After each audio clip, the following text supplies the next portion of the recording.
Le service des enquêtes sur les crimes économiques de la Sûreté du Québec ont procédé ce matin à 2 arrestations en lien avec la fabrication de faux documents. Bonjour, bonsoir. Bienvenue sur la chaîne de l'immigration et de l'entrepreneuriat. Si c'est la première fois que tu arrives sur cette chaîne, mon nom est Stéphane Chapuis. Ici, nous parlons d'immigration, d'intégration et d'entrepreneuriat. Aujourd'hui, nous allons parler une nouvelle fois de faux et usage de faux. Il s'agit cette fois-ci d'une personne qui baigne dans le faux depuis plus de 15 ans.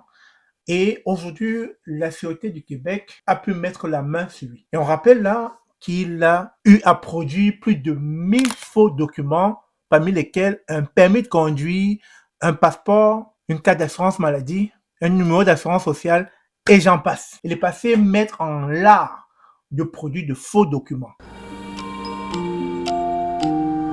Bonjour, bonsoir. Bienvenue chez notre partenaire Lovaf. Bienvenue sur la chaîne Immigration et Entrepreneuriat. Alors, vous savez qu'on a lancé la toute première formation « Comment ouvrir une épicerie au Canada ». Avec mon partenaire, on vous accompagne à lancer une épicerie comme celle-ci. Mais bien sûr, ça va demander que vous soyez concentré, que vous soyez assidu. Parce que vraiment, il y a des personnes qu'on accompagne qui n'ont pas le mindset entrepreneuriat et qui pensent que les choses vont se faire d'elles-mêmes. Non, non, non, non. Ça va vous demander beaucoup d'efforts.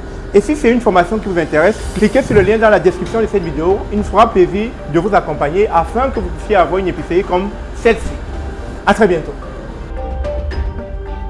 La Sûreté du Québec a annoncé aujourd'hui l'arrestation de 2 hommes dans le cadre d'une enquête d'environ 1 an visant un réseau de fabrication de documents d'identité contrefaits. Les suspects sont Émile, 42 ans, Ralph, 34 ans. Ils ont été arrêtés ce matin, 17 février 2026, par la division des enquêtes sur les crimes économiques de la Sûreté du Québec. Ils devraient comparaître aujourd'hui par vidéoconférence au palais de justice de Joliette dans la province du Québec pour répondre à des accusations de production de faux documents et de possession illégale d'informations d'identification d'autres personnes. Cette arrestation fait suite à une enquête commencée en février 2025. On peut voir qu'en mars 2025, les policiers ont exécuté une perquisition dans un atelier de production clandestin sur la rue Charbannel à Montréal. Lors de cette perquisition, ils ont saisi environ 1000 documents frauduleux et équipements très sophistiqués, utilisés pour fabriquer des faux documents. Parmi les faux documents se trouvaient notamment permis de conduire québécois et possiblement d'autres provinces, carte d'assurance santé, carte de résidence permanente canadienne, carte de crédit débit et carte d'assurance sociale. Selon les enquêteurs, les faux documents étaient d'une qualité très élevée, rendant leur détection difficile sans équipement spécialisé. Comme quoi, ça semblait circuler normalement sans que ça puisse attirer l'attention des gens. Donc, on peut voir que beaucoup de personnes utilisaient ces documents de manière légale sans que personne ne s'en rende compte. Et vous savez que le système administratif est souvent très lent. Beaucoup ont peut-être dû recourir à ces personnes-là pour pouvoir entrer en possession d'une carte qui les aurait peut-être permis de vaquer à leurs occupations du quotidien. D'un autre côté, le Journal de Montréal semble nous laisser comprendre que près de 2500 personnes ont vu leur identité être usurpée dans la fabrication de ces faux documents. Les contrefaits étaient vendus entre 250 et 300 $ la pièce et livrés dans un délai de 24 heures, indique le lieutenant Parent.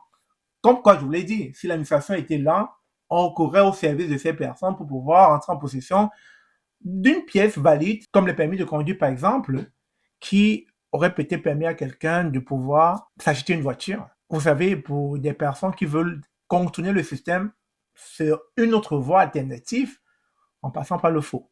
Donc, vous comprenez que, en plus d'offrir des documents de qualité quasi parfaite, ces escrocs étaient en mesure de reproduire à peu près n'importe quelle pièce d'identification officielle. Et donc, la question qu'on se pose, il y aurait forcément beaucoup de personnes là-dehors qui utiliseraient donc des cartes administratives légales, mais issues de la contrefaçon, issues tout simplement de ces différents escrocs qui leur auraient fourni ça contre de l'argent. Donc maintenant, il va falloir que la Sûreté du Québec interpelle toutes ces personnes qui sont en possession de ces cartes qui, a priori, semblent être indétectables. On retient donc que finalement, les forces de l'ordre ont mis main sur ces différents malfrats qui devront répondre de leurs actes auprès des tribunaux et que cela pourra en dissuader d'autres personnes qui aimeraient faire carrière dans un tel métier. C'était le journal de l'info, le journal des immigrants. Merci encore d'avoir suivi. On se dit à très bientôt pour d'autres actualités de ce genre. Faites attention à vous. Le service des enquêtes sur les crimes économiques de la Sûreté du Québec ont procédé ce matin à 2 arrestations en lien avec la fabrication de faux documents.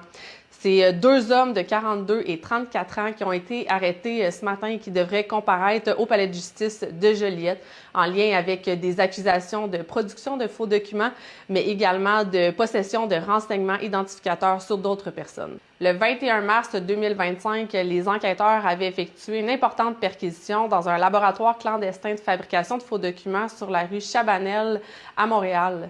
C'est plus de 1000 documents qui avaient été saisis. Et dans ces documents-là, il y avait des cartes d'assurance maladie, des permis de conduire, cartes d'assurance sociale, des cartes de débit et des cartes de crédit. Dans mes mains, 2 fausses pièces d'identité et je peux vous dire que la qualité est très élevée. C'est difficile de détecter si c'est des fausses pièces d'identité sans équipement sophistiqué.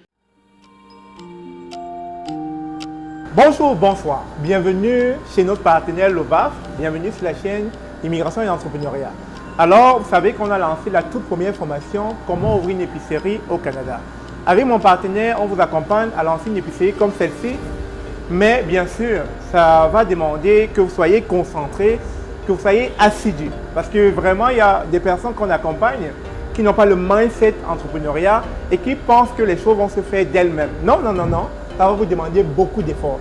Et si c'est une formation qui vous intéresse, cliquez sur le lien dans la description de cette vidéo. Il nous fera plaisir de vous accompagner afin que vous puissiez avoir une épicerie comme celle-ci. À très bientôt.